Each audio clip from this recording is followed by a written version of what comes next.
Yesterday we've seen how HTML5 was evolved, and yesterday I told you that HTML5 is the successor of HTML 4.01 and the XHTML 1.1. Okay. Now let's look at what is different in HTML5. So this is a newer version. What changes are being made in HTML5? There are a lot of confusions regarding this HTML5. So HTML5 is not just one thing, one standard that is being used in building a modern web pages. There are other things like CSS3 and JavaScript. They are also being part of the HTML. Okay. So when I say being part of web pages, now they are not the specifications for HTML5. Sometimes if you refer to the HTML books, they say that HTML5 is a combination of the HTML, the CSS3, and JavaScript. To be very accurate, they are not the same thing. CSS3 is a separate specification. It has to do with the formatting. JavaScript has its own relevance in terms of the client-side scripting. And HTML5 is its own specification. So even though there are many people who just say that all of them are related, it is true, but all of them you must remember that they are not the same specification. There are different working group or work group for individual specification, and everybody is doing their best to make the things happen. And one of the important things that has given rise to HTML5 is a tremendous speed increase in the JavaScript. Now there is actually a 10-fold increase, 10 to 100-fold increase in the way in which the JavaScripts are interpreted by the web browser and being used up. Things changed along in 1997 when the Microsoft first introduced an idea of Ajax. After that, many people started, even though it was not called as Ajax during that time, in 2002 or 2003, people started using as Ajax. So Ajax actually changed everything, the way in which the websites were created and used. And today, the JavaScript has become more important than anything else. People tend to use JavaScript more than the other scripting language because what has happened today is the clients are more powerful in terms of their processing speed. Maybe it is a mobile device or maybe it is a desktop device. All the devices that people are trying to use at the client side itself is very powerful. So what they have done is they have increased the JavaScript ability. And if you look at today's world, JavaScript is very powerful and the browsers are actually interpreting it like anything.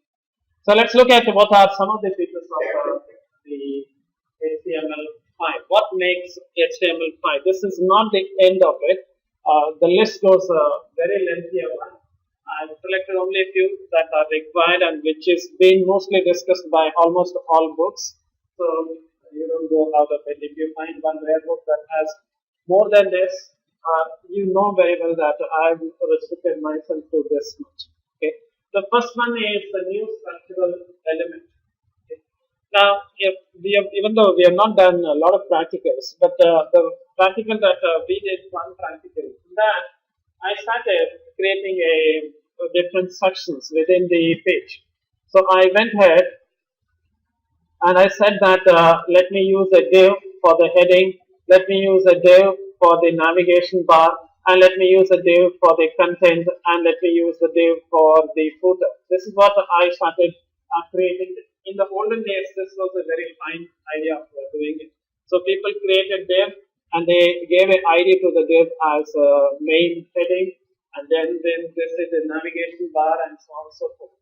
In fact, the Google as well as the Opera, both of them did a separate survey on the websites, on the web pages, how the people create a website or the web pages. Google observed that many of the people are using the classes.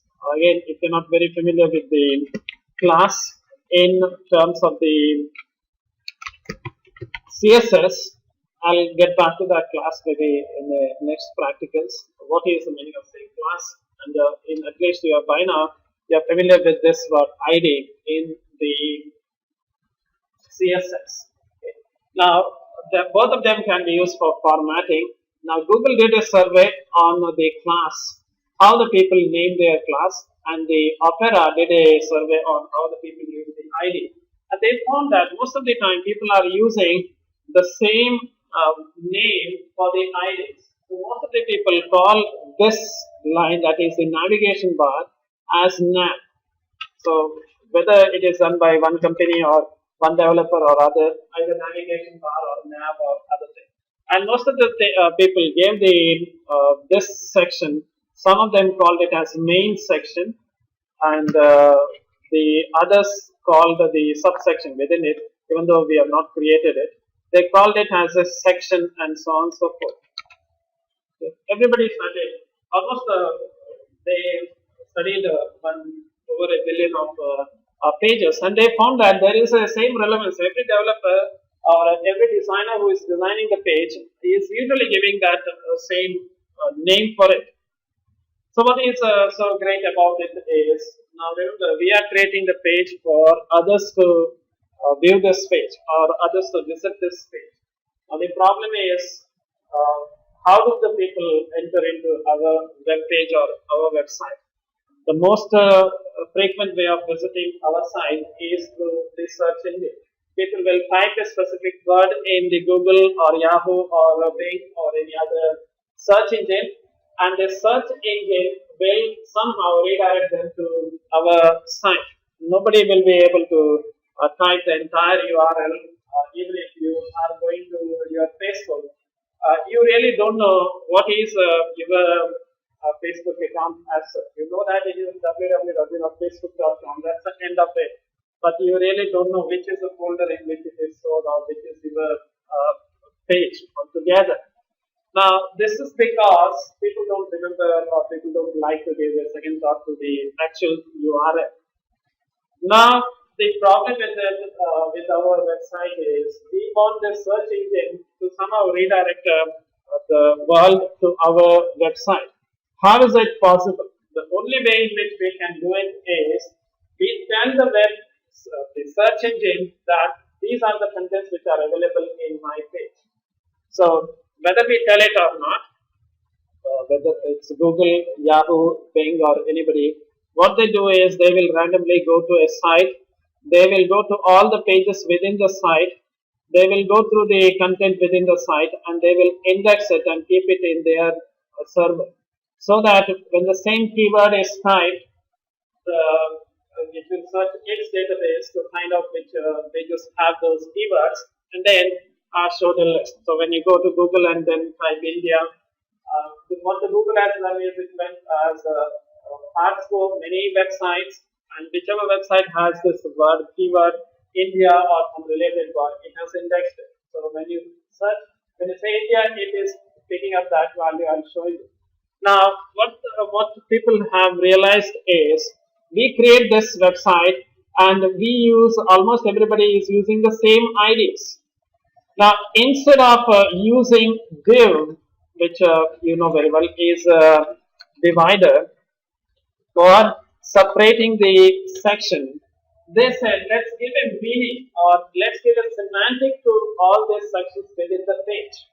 And then they came up with a different set of new elements, and these new elements are introduced to separate the content. So we have the header, section, footer, article, and so on. We will talk about it more in the coming classes. All of them are the new tags. So the next question is, should I use the div and then say ID equal to say header? The answer is, if I type like this, is it wrong? The answer is it's not wrong.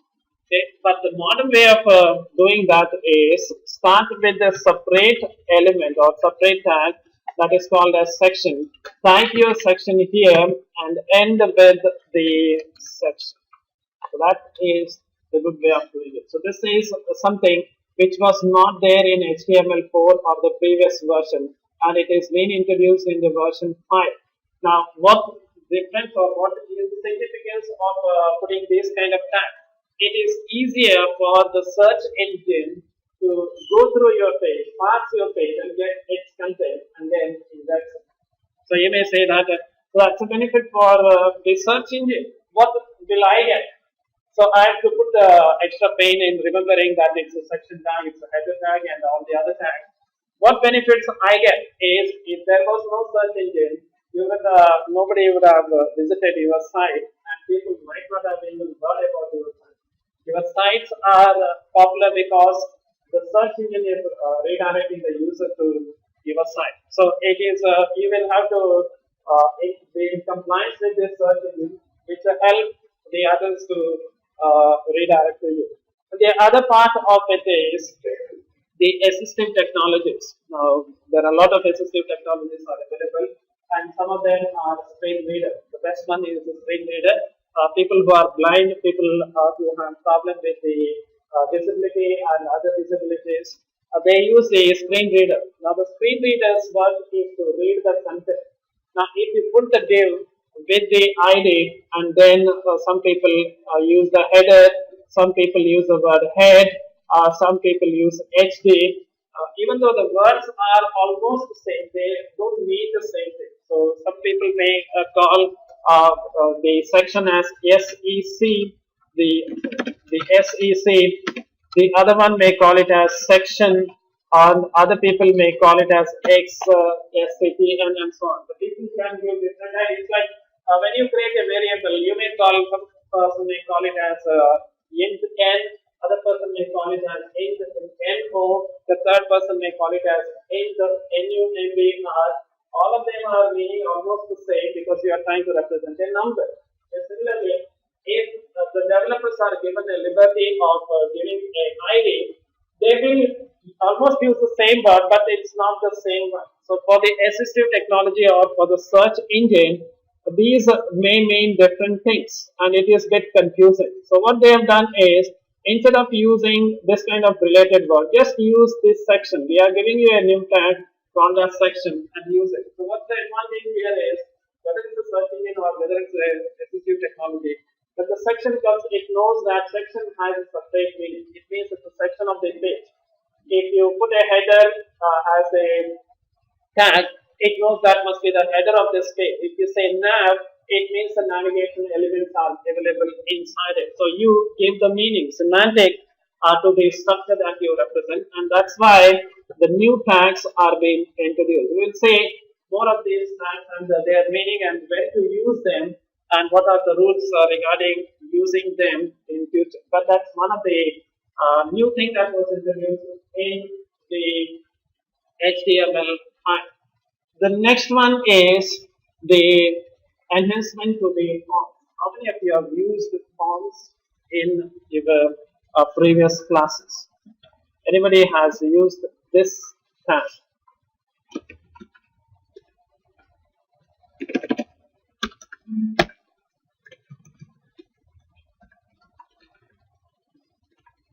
Okay. And in between you may have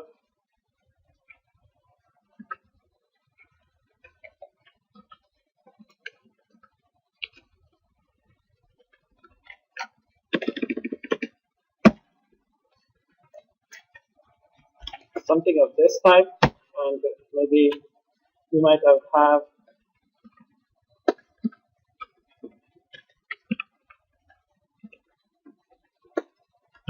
it is continuing. Form is nothing but it is, if you look at a form, it appears like a box with the text boxes, with many text boxes inside it, and maybe a button for submit, cancel, and other things. So you are allowed to type something over here. So when you visit the Facebook, it will ask you for the email ID and password, and that is what is a form. Behind the scene, there is a form that is doing it. Now, if you're not used the form, but they have enhanced this form. What is possible with the form is you can have a calendar, So if you use the form in the olden days, this can be only a text box. You can only have a text inside it. Now you can say it's of numerical type. You can say it's a date and time type. If you say date and time, automatically the browser will show you a calendar figure from which you can select the date. You can have a range.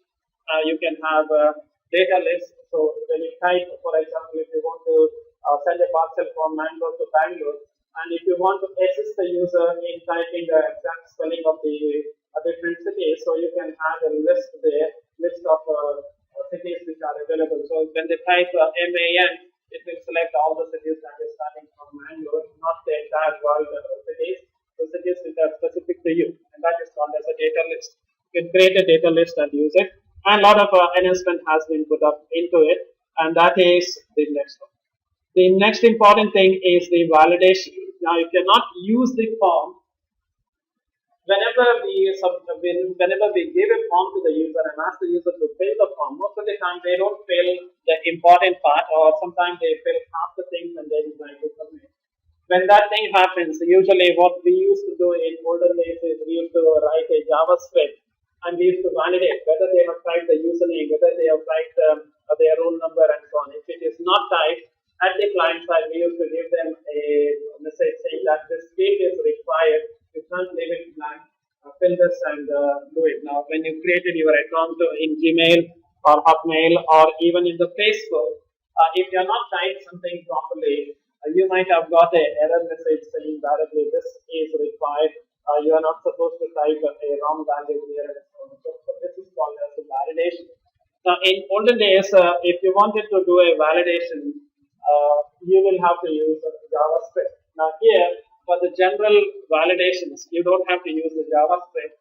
The validations are usually performed by the general validations are performed by the browser itself. You can just tell the browser that this field is required. I want, if somebody is submitting the form back to me, I want their email ID. They cannot submit their form with a blank email ID. So you just put a required there.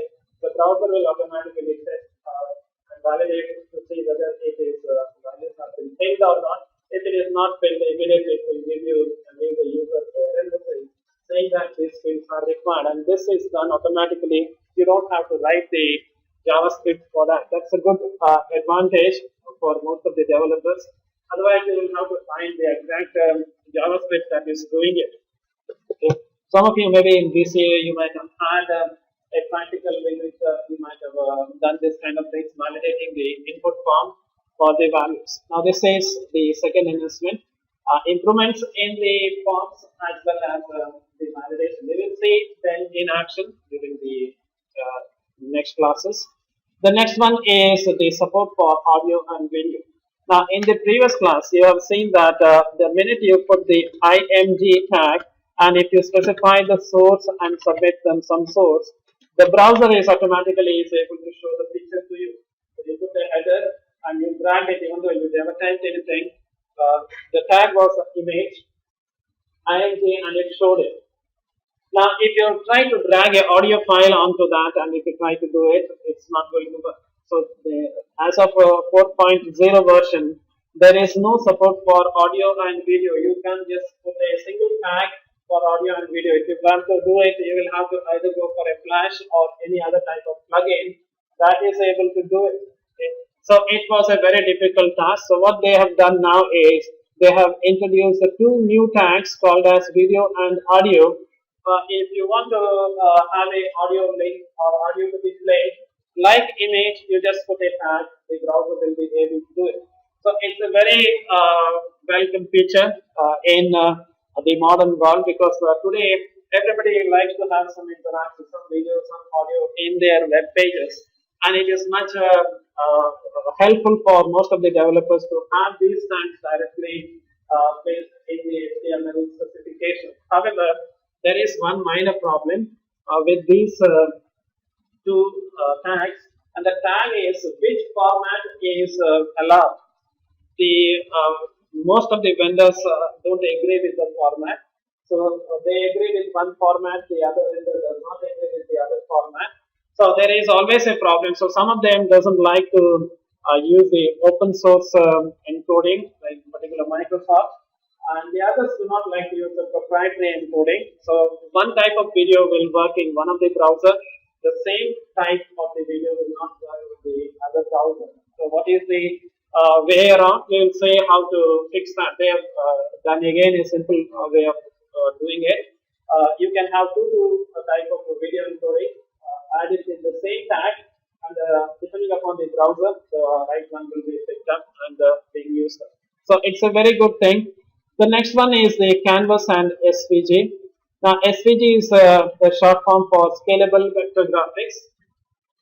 In the olden days, in 4.0, if at all you want to show the scalable graphics, some type of graphics on the, not the just the image, the other type of the things like the boxes or type of animation and this kind of thing, you may have to go for the Flash, or you may have to go for the Silverlight or other technologies.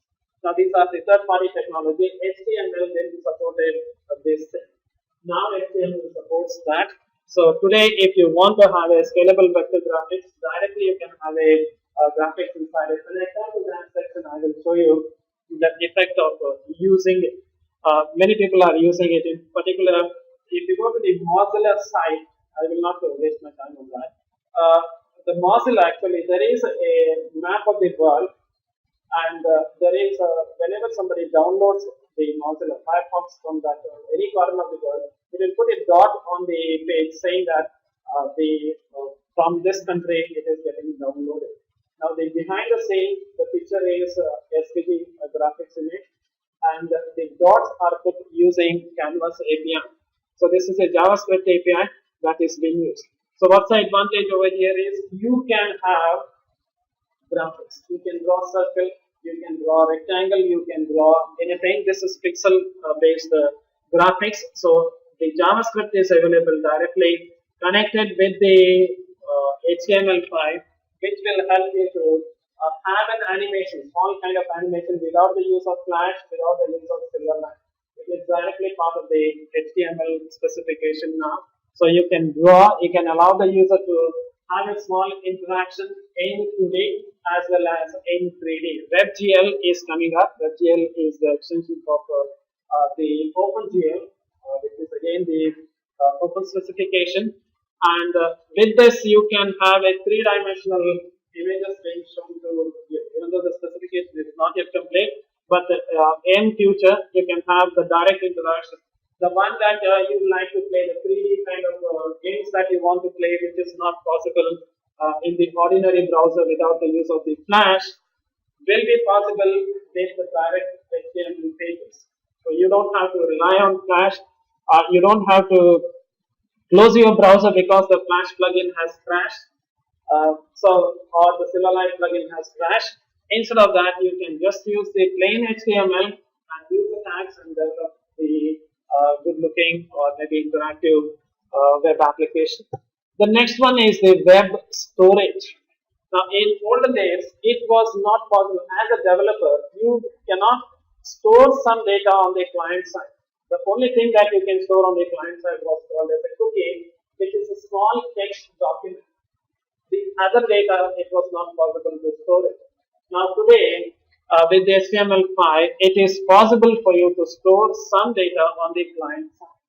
So if the client says, the client is doing some kind of numerical computation, very high kind numerical computation, you can have a small database on the client side, and you can ask them to query that database and get the details from the client side without coming to you and getting it from your website. Okay. So that is the web storage. Again, a very different thing. And the next one is the offline application. You can tell that this application will be available offline. They don't have to connect to the internet in order to use my application. I want it to be available offline. When you say that, the browser will automatically cache the content and keep it in the local cache so that the user will be able to interact with your application without even getting connected to the internet. Now this idea is already there, whether you knew it or not. If you have the Gmail account or if you have the Hotmail account, if you're not connected to the internet, if you logged into a Gmail account and all your mails are getting listed out, and if you disconnect from the internet and then try to click on it, the Gmail the page itself will say that you are not connected to the internet. It will not go to the thing and get it, but it will allow you to see how many mails you have in you. That's a local cache. It makes a local cache and keeps it. This technology, even though the specification is not yet complete, people have started implementing it everywhere. So you can see this effect everywhere. The next one is the geolocation. Geolocation is very important in terms of the mobiles. So if you want to know where is my location, so suppose from Biri, I want to find a restaurant in Biri. In order to do that in my mobile must be able to deliver, or the mobile must be able to communicate the current GPS location to the server, so that the server is able to give me the map and will be able to redirect me to the nearest restaurant. Now, as of now, the old browsers are not able to do that thing. With this specification, the browsers will be able to send your geolocation to the server. However, it is not done directly. Whenever the server or whenever a page request for your location, it will pop up a message saying that do you want me to send your location to the server? It is not done automatically. The reason is for the security reason. Otherwise the people may track you down. Where is your location and so on and so forth. So unless the user authorizes it, the geolocations will not be sent. The old browsers will not be able to do it, but that is the specification that is included in HTML5. So you can have better interactive application. The next one is the drag and drop. As of now, the browsers are not able to use this drag and drop. However, if you have used this Chrome or any other thing for that matter, suppose if you use this Chrome, and I don't know whether you have observed it or not. If you try to drag an image, actually that image shifts from that location. So if I go to this Google direct site, and if I try to drag it, you will see that Google connected the. If you try to drag it, it is going to drag, but it will not be able to drop at any other place. The reason is, so this is actually an image. It's not a you see that I will be able to drag it. Now it shows you a not possible, that is not allowed, because there is no JavaScript associated with it. So I can't drop it. I can just drag it, but I can't drop it. Now, so if I try to do it, it is going to take me to some other place. That is something that I really wanted. You can have this same capability. Suppose imagine you have this files or images or something that is shown to the user, and if the user wants to pick this one, they can just drag it and then leave it onto the other side. This is called as this drag and drop functionality, and this is possible because Chrome is already supporting the HTML5. The Chrome is actually the leader in supporting HTML5. That's why it has overtaken the Internet Explorer in the total number of usage. It is behind the Firefox. Firefox is the number one browser that is being used throughout the world. Next to it is the Chrome. Internet Explorer, I think, is in the fourth position now. It was once upon a time, Internet Explorer was in first position. Nearly 70% of the users were using Internet Explorer, and you know what is the problem with that. If you use the Internet Explorer, you know what's the problem with it. And suddenly people discarded it and went to the other browsers. Now the next one is the web worker. Now what is this web worker is, whenever you run a JavaScript behind the scene, if the JavaScript is doing a lot of calculation, very heavy duty calculation, like you are trying to find a prime number or something within the JavaScript. Now what will happen is the JavaScript will run as the same thread as that of your browser. So what is going to happen in that case is, when there is heavy calculation behind the scene, the front end is blocked and the user will not be able to click or interact with anything, because it's the same thread that is doing the calculation, and because the main thread is blocked, it will not be able to respond to the other user interaction. Now, what they have done is they have created this web worker threads. Now, the worker thread is whenever a heavy duty calculation has to be done on the front side, it will span a new thread and it will ask the new thread to do that heavy duty calculation. The front end thread will be still running. That means it will be able to interact with the front end, so it will not get stuck. So this is one of the things that is really required if you are doing some interactive type of design. Suppose if you are writing a game application and a lot of calculations has to be done in order to show this graphics and animation. So what you can do is you can span the worker thread and ask the worker threads to do all these calculations for doing the animation and then be able to interact with the user in this context. And that is what is being used up over here. The next one is the new communication. How many of you use this socket programming? The socket is a way in which you open a connection from one machine to the other machine, or from one running process to the other running process. Now, what we have here is a web socket. Web socket is a way in which you open a socket, a connection from your machine to the web server. So you can have a direct interaction with it. It is like you are interacting one process of your machine interacting with the other process. This was not possible in the older days, and now it is being made possible with the HTML5 specification. You cannot use the software, whatever I am talking, maybe a French to you. It was not possible for in the olden days to have a direct interaction with this server. So it was not like you have one application that is running and the other application. It's like if you have a chatting client and whatever you do here is reflected there and it is coming back. It was not easy, even though the people have tried without the WebSocket. So the WebSocket will help you to easily create a socket between the server and the client side and have a direct interaction. The next one is the server-sided event. And this was very famous. If you use this Windows phones, you might have seen that even the Android has taken it up. So in the Windows phone, the tiles, if you have this messages, the tiles will show you that you have 5 messages there. So that is, whenever the server receives a message, it will not directly send the information to you. Suppose if you have uploaded a photo in the Facebook, and if there are 5 comments on your photo, it will just show you how many comments are those details on the tiles itself.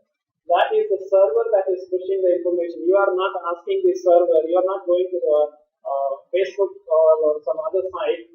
The server itself pushes the information back to you. And that is what is called as a server event. When an event occurs at the server, even though the client has not asked, it will push that information back to the client side so that the client will be able to use it. Now, this is a new technology altogether, and that is supported by the HTML5. So this is all the new things that have been there in the HTML, and this is what we are going to see in the future class. So now let's look at the structure of the HTML. I'll go from the basic, and suddenly I will tell you what are the changes in the HTML5. By now you are already familiar. A web page is nothing but a web page consists of visual element. The visual element could be the text, the words combined together to form a paragraph, an image or video or anything. These elements are put in the web page by means of a tag, and this tag surrounds the element to give it a meaning. So if you want to have a paragraph, you start with a p and slash p and say that this entire content between p and slash p is a paragraph. So this is what we do, and this tags play a very important role in the building the web page. There are 3 main elements in the web page, main part in the HTML page. One is the element, next is the attribute, the third one is the entities. Okay. Now, elements, you know very well, is you are saying what. So whenever you say element, you are saying what. So if you say what is this, you may say this is paragraph. What is this? This is the image. What is this? This is a video. So that what part is the element? Now, how is it shown? How is this paragraph shown? To the right side, right justified, left justified, aligned at the center, in a big font, in a small font, in half the size, full size, and so on. That is how. The how part is the attribute. So these two are being used. Now, what are these entities? Some of the things cannot be added into the HTML page. One of that sum is, what if you want to show this symbol in the HTML page? Now you know very well that symbol is the start of the tag. Now usually you start a tag with this less than symbol and greater than symbol. Now the minute you use this less than symbol, it is a indication to the browser saying that that's the start of the tag. So if you put that, physically if you put that opening tag, the browser will get confused. So what if you still want to show that thing? You want to show this. 5 is less than 9. You want to show this one. But the problem with this is this symbol, whenever you use this symbol, it will interpret, the browser will interpret it as the beginning of the tag. So that word, that character is reserved. Or if you still want to show that particular thing, in that case, you go for entities. So entities is a way in which you can show the content which is not usually possible. Now, if you look at this particular symbol, copyright symbol, how do you type this copyright symbol? From your keyboard, it is not possible. I told you that HTML or a web page is a pure text document. It's a plain text document. And this symbol is nowhere there in a text. This is not a text method. C is not a text. Again, if you see this French and this accented words, accented characters, they are not the plain ASCII text. How do you show them? To show them, you use the entities. Let's look at the element. I'll quickly go through the elements. So elements are the building blocks, and elements tell you what that you are talking about. So it is the what. So the first one is, if you ask the question, what is this? That's the paragraph. What is this? That is an image. What is this? That is the body of the document. That is the what. There are many others that will follow. Now you will notice that there are two symbols that are being used up. One is the open symbol here, and the other one is the close symbol. And I have already told you that the close symbol is associated with the P. I'm talking in general. This is nothing specific about the HTML5.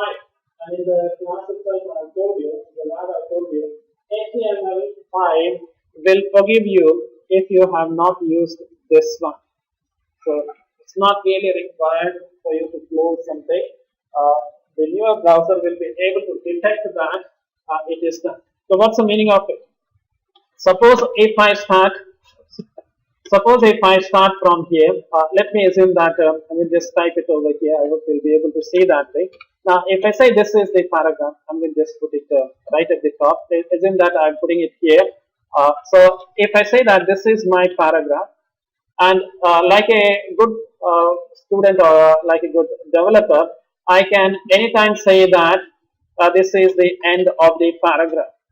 Now, after, let's assume that I have typed it here. If I type it on the text itself, it is not visible. You can read this content. So I just assume that I put this P here and /P here to say that this is one paragraph. After this, what you are going to do? After this, you are going to definitely start one more paragraph over here. So what you are going to do after this is, you may start P, or you may start with H1, H2 or something. You are going to start something new after this. So after this, let's say you are going to start H1, or let's assume that you are going to start one more paragraph after this place. So up to here, one paragraph. After this, you are going to start a new paragraph. Now, in the olden days, you are supposed to say the paragraph starts here, the paragraph ends here, because this symbol specifies it's the end of the paragraph, and then you are going to say a new paragraph. In the modern browser, if you suppose forgot to add that P, what will happen? The browser will come here, it will pass here and say, okay, you wanted to start a new paragraph, so from here it starts. But after that, it encounters at this place, it can encounters one more paragraph.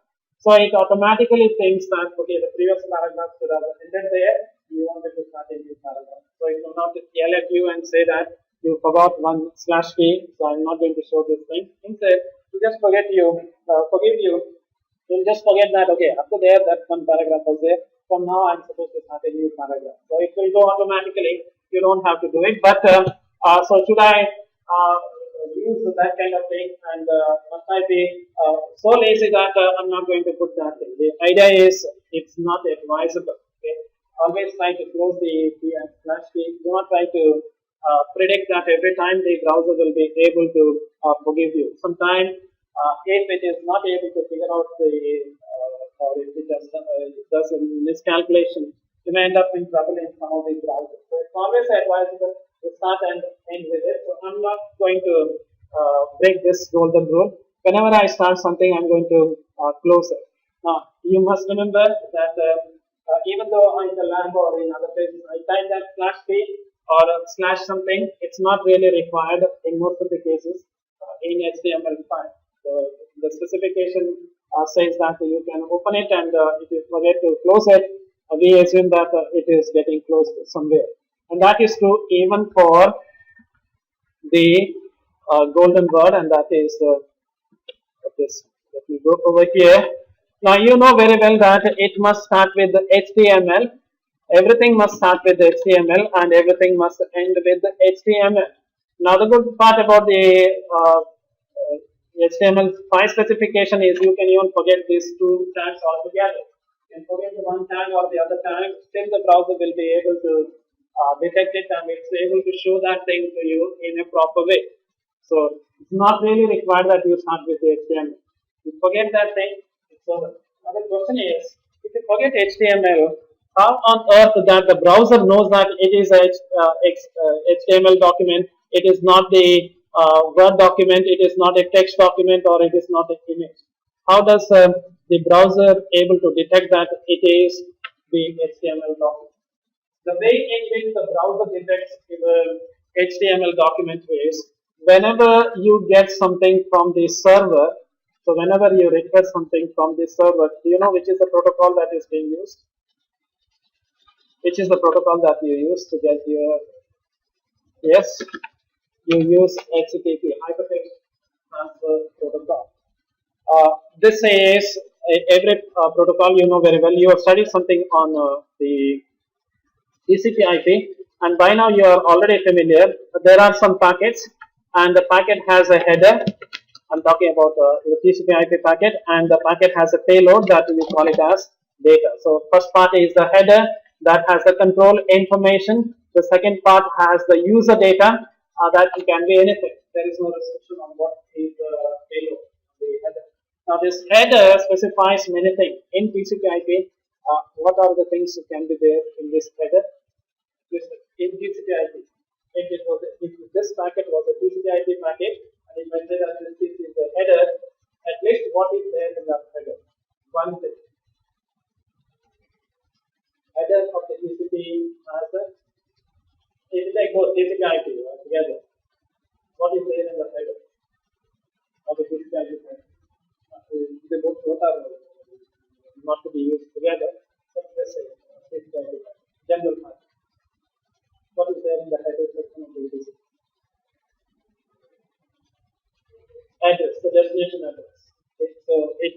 It's not anything. The packet always has a destination, so that whoever receives it, it knows it is not for me, it's for somebody else. So that it has an address, and you may be knowing that it has the packet number, which is the packet number, so that if the packets are arriving in a different order, the destination can calculate and make it the proper content.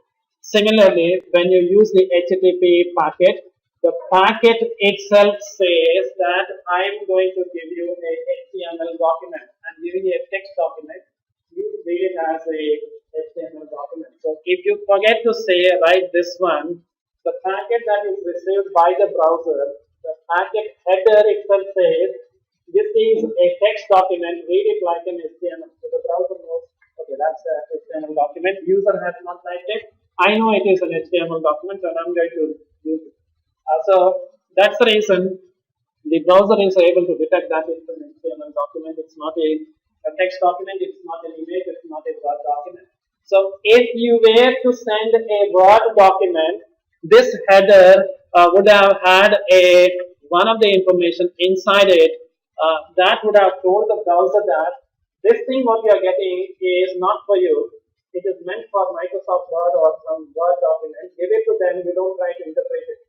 So that's why when you get this Word document or a PDF document, your browser may say that if you have this Acrobat Reader, the browser may simply go to Acrobat Reader and say that show this thing. Can you show it? Then the Acrobat Reader may show it.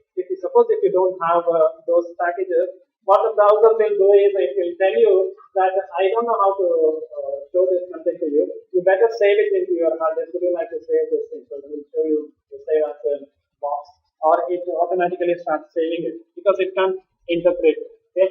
So how did the browser know that it can't interpret it? Because there is, do you know what is the word that is called as? It's called as what's the full form of multimedia? Yes. The last part is an extension.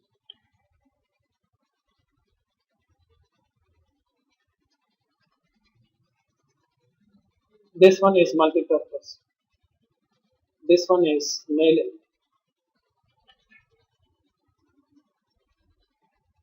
What is I? I leave it to you. What is I? Multi-purpose dash mailing extension.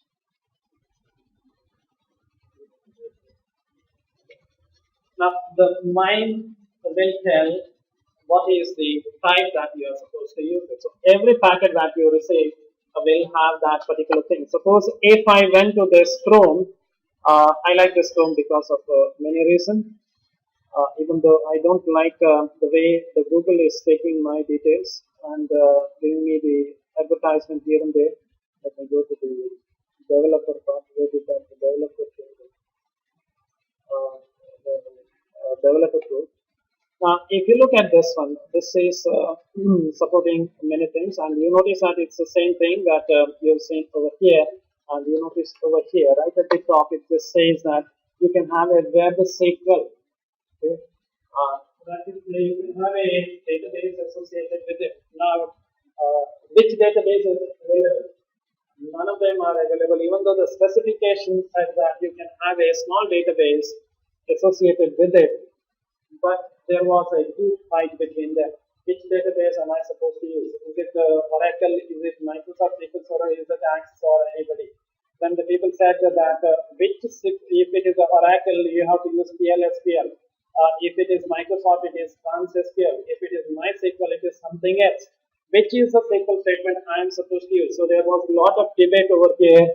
It is the one that is not being touched by most of the people because there is no one voice among the people who are using it because it's going to create too much of a problem. Who is going to maintain it and so on? Are you going to maintain your database on the client side?